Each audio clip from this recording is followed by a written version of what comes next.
technologies that the world has never seen before. While some are used for everyday activities to make the lives of citizens easier, some technological innovations are also used as instruments of mass destruction.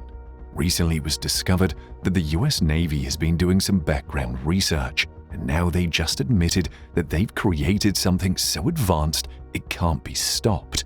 What did the US Navy create? Would this lead to an uprising with other countries? Join us as we explore how the United States Navy admitted that it had created something so advanced that it couldn't be stopped. As a significant branch of the United States Armed Forces, the US Navy is charged with controlling and defending the country at sea and lending seaborne support to other US military services. It also maintains overall security wherever the United States' interests extend, as long as it's on the seas. In order to ensure efficiency in their duties at sea, the US Navy's ships are designed to combat any looming threat, including the ones that might arise in the coming decades. This is why the ships are equipped with several advanced technologies and survivability systems. As they keep upgrading their technology, newer warships are also built, and one of the new warships in the fleet is the USS Zumwalt. The USS Zumwalt is known as the biggest and most technologically advanced surface combatant to dominate the seas in the entire world.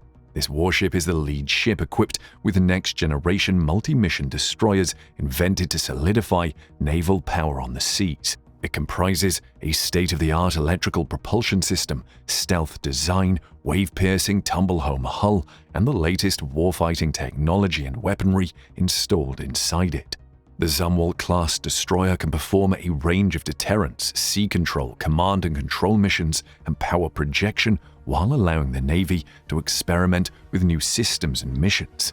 This glorious ship has all these groundbreaking features and at the same time maintains its stealth, making the visually imposing ship difficult to spot, whether it's far out in the seas or close to the shore.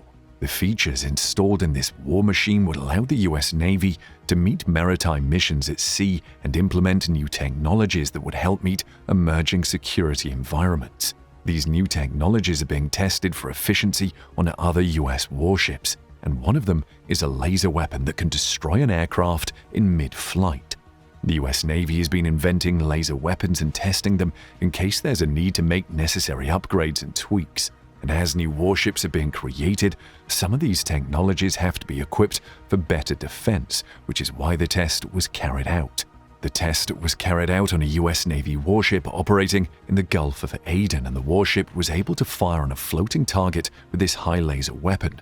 This test was an exhibition of the solid-state laser, the technology maturation laser weapons system demonstrator installed on the San Antonio-class amphibious transport dock USS Portland. It was tested to see if these mounted lasers could defend ships from small boats and unmanned vessels. Images and videos shown by the Navy Pacific Fleet depicted the amphibious transport dock ship executing a first system-level implementation of the high-energy class solid-state laser to put an aerial drone aircraft out of commission. The images show the laser emerging from the warship's deck.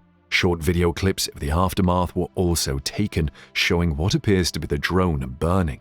When the Navy Pacific Fleet posted the clips, the exact location of where the test was carried out wasn't included in the post. The only thing it indicated was that the test occurred in the Pacific on May 16th. The weapon's power was not disclosed either, but references to a 2018 report from the International Institute for Strategic Studies postulated that it's likely to be a 150 kilowatt laser.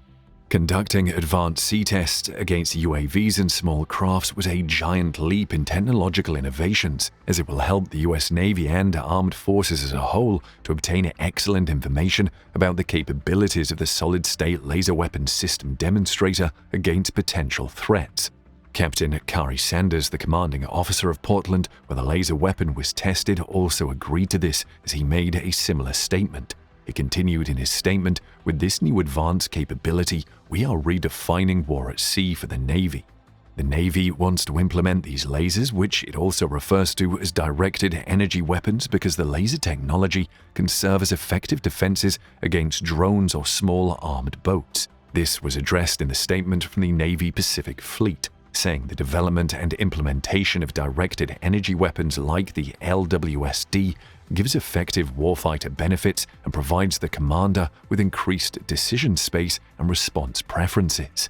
Laser tests like these are not just happening for the first time, as a live-fire exercise of a 30-kilowatt laser weapon was carried out earlier in 2017 aboard the amphibious transport ship USS Ponce, which is located in the Persian Gulf. Lieutenant Cale Hughes, a laser weapons system officer at the time, explained how they work. Hughes describes it as a machine that throws a massive volume of photons at an incoming object. He said in a statement, "We don't worry about wind, we don't worry about range, we don't worry about anything else. We're able to engage the targets at the speed of light." However, this technology would seem much more beneficial to warships like the USS Portland, situated in the Gulf of Aden.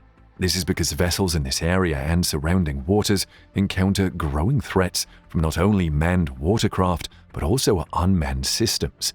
One such example of the threats around this area is the drone boats filled with explosives used by Iranian-backed Houthi rebels.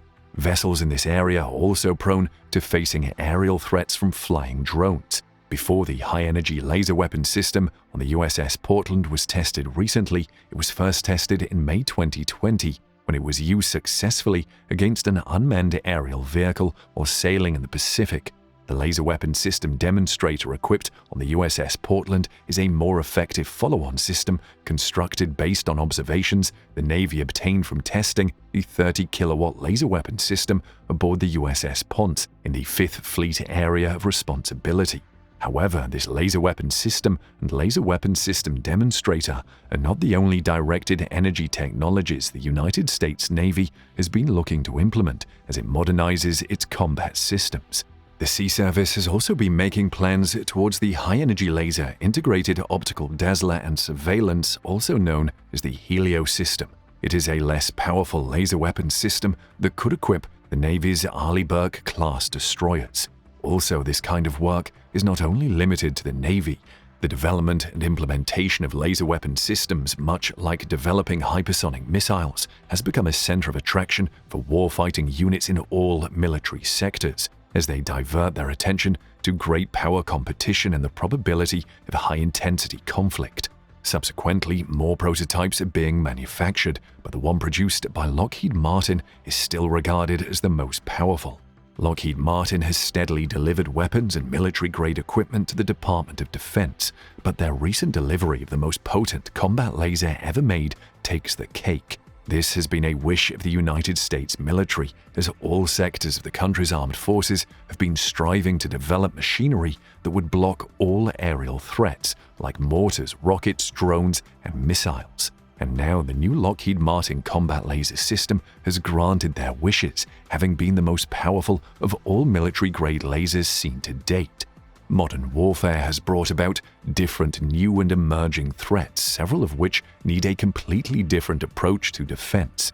The increase of modern war machines, such as off-the-shelf drones to cutting-edge hypersonic missiles, has ushered in a new era. These new technologies in turn make the skies very deadly and cause the world's militaries to develop new technologies and several other intelligent ways to counter these increasingly effective tactics. A wonderful example of this technology can be found in Israel. The Middle Eastern nation is home to an Iron Dome rocket system, a technology that protects the country from airborne threats. Israel has not stopped there, however, as the nation has started testing and implementing an anti-drone, anti-missile laser system called the Iron Beam. The case is also similar to the United States, as the Air Force and Navy are currently testing these types of systems, although the timeline for actual field deployment has not been slated. A large majority of these systems vary from approximately 60 kilowatts of power, which can render drones up to Class 3 useless, even though Class 3 drones are about 1,300 pounds. The Iron Beam system in its case brags an even more substantial 100 kilowatts of overall power that can counter enemy rockets and mortars in the sky and knock them down. With this newly delivered system, Lockheed Martin has broken ground in performance levels, ensuring a new era in laser defense. This new era, spearheaded by Lockheed Martin, is the new 300 kilowatt laser system built by the aerospace company. The new Lockheed Martin invention uses a Star Wars Death Star approach to launch its ultra-high-powered light beam. Basically, the laser employs a series of smaller individual lasers broken into their component wavelengths and then gathers those different beams into one huge and powerful beam of missile-blasting light. According to the aerospace company, this spectral beam combined high-energy laser architecture technology is at the heart of Lockheed's capability to deliver such a powerful system.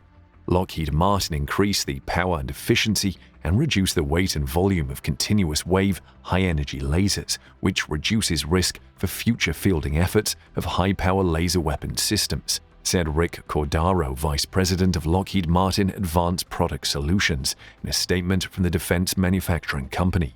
The same statement also notes that this laser system is not the only high-powered combat laser weapon the company has delivered to date. This aerospace company also took pride in its statement when it noted that the contractor made a speedy delivery ahead of the schedule that the Department of Defense first set when they were given the go-ahead to begin work on the project in 2019. When the aerospace company was asked how the Department of Defense could utilize this new laser technology to its maximum potential, a release from Lockheed Martin Corporation stated, "This 300 kilowatt class laser is ready to integrate with the Department of Defense demonstration efforts, including the U.S. Army's Indirect Fires Protection Capability High-Energy Laser Demonstrator Laser Weapon System." Just like previous laser systems are being tested and assessed by the United States Armed Forces, there is no actual period or date for field deployment. Instead, the systems will first go through a strict evaluation period by the U.S. Army. After that, they will possibly find their way to the field and, in all their glory, would be used by the troops. The HELSI laser will support demonstration efforts with the Army's IFPC-HEL. The company explains of the projected testing timeline, which is scheduled for laboratory and field testing this year. With this huge power, the new Lockheed Martin 300 kilowatt laser is likely formidable enough to target even the most significant missile systems, including hypersonic missiles. Given the frequent advancements in such systems by militaries worldwide, it would only be a matter of time before lasers of this unique power level begin to show up on the 21st century battlefield. When they do show up, do you think this technology will remain